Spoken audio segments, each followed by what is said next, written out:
Hello my friends, hello people, hello everyone. On this video I will show you how to root BlueStacks 5.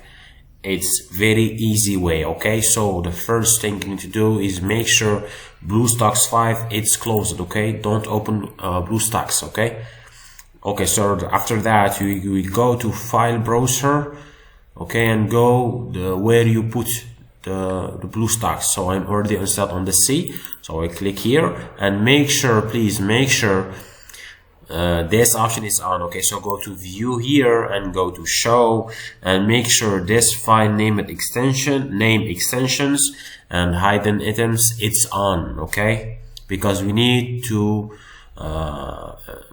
activate this option to see more files. Okay, so after that we'll go to program data, and after that I will go to BlueStacks NXT here, and I will go also after that to BlueStacks config. Okay, and I will click Control F and I will type here root, as you can see here, and click enter.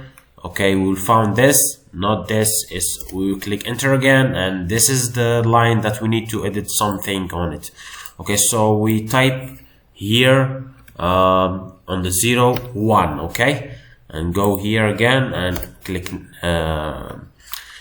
enter, and also we need to type here 1, okay, on this line.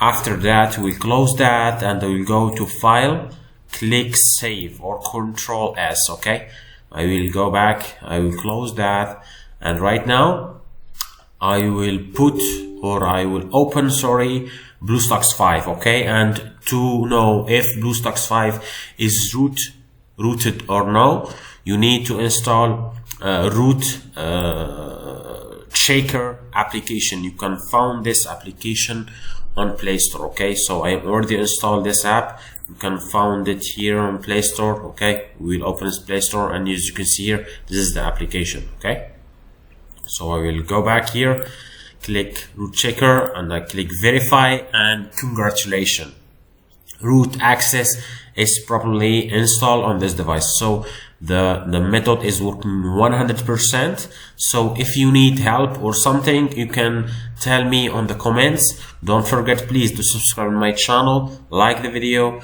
and share the video with your friends, and also on the Facebook groups. I know many people, they need to root BlueStacks 5. Thank you so much and goodbye.